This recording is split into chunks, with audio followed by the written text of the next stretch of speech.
Hi all, welcome to Blasters arena. ഈ സീസണിൽ മോഹൻ ബഗാൻ ആരാധകരെ നിരാശപ്പെടുത്തുകയാണ് ചെയ്തിട്ടുള്ളത്. അവർ പ്രതീക്ഷിച്ച പോലെയുള്ള ഒരു പ്രകടനം സെർജിയോ ലൊബേറോയുടെ മോഹൻ ബഗാന് പുറത്തെടുക്കാൻ കഴിഞ്ഞില്ല.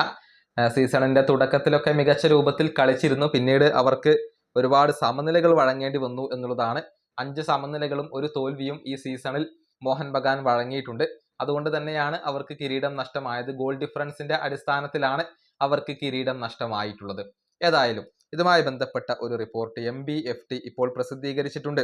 അതായത് മോഹൻ ബഗാന്റെ പരിശീലകനായ ലൊബേറയുടെ ക്ലബ്ബുമായുള്ള കോൺട്രാക്ട് ഈ സീസണോട് കൂടി പൂർത്തിയാവുകയാണ്. ഈ കോൺട്രാക്ട് അവർ പുതുക്കാൻ താല്പര്യപ്പെടുന്നില്ല. കാരണം ലൊബേറയുടെ മോഹൻ ബഗാൻ നിരാശപ്പെടുത്തി. അതുകൊണ്ട് തന്നെ അദ്ദേഹത്തെ നിലനിർത്തേണ്ടതില്ല എന്നാണ് അവരുടെ തീരുമാനം. പ്രത്യേകിച്ച് മോഹൻ ബഗാന്റെ ചിരവൈരികളായ ഈസ്റ്റ് ബംഗാളാണ് കിരീടം നേടിയത്. അത് മോഹൻ ബഗാൻ ആരാധകരെ ദേഷ്യം പിടിപ്പിക്കുന്ന ഒന്നായിരുന്നു. അതുകൊണ്ട് തന്നെ ലൊബേറയെ ഇനി അവർ നിലനിർത്തിയേക്കില്ല എന്നാണ് MBFT ഇപ്പോൾ റിപ്പോർട്ട് ചെയ്തിട്ടുള്ളത്.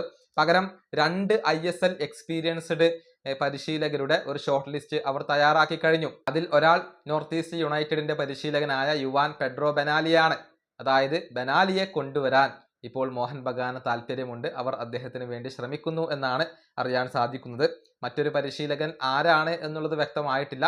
പക്ഷേ ISLൽ എക്സ്പീരിയൻസ് ഉള്ള ഒരു പരിശീലകനാണ്.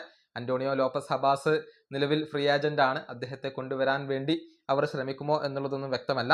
ഏതായാലും പെഡ്രോ ബെനാലിക്ക് വേണ്ടി ഇപ്പോൾ മോഹൻ ബഗാൻ ശ്രമിച്ചുകൊണ്ടിരിക്കുന്നു. അവർ ചർച്ചകൾ ആരംഭിച്ചു കഴിഞ്ഞു എന്നാണ് MBFT റിപ്പോർട്ട് ചെയ്തിട്ടുള്ളത്. ഈ വീഡിയോ അവസാനിപ്പിക്കുന്നു. ഇതിൽ വീണ്ടും കാണാം.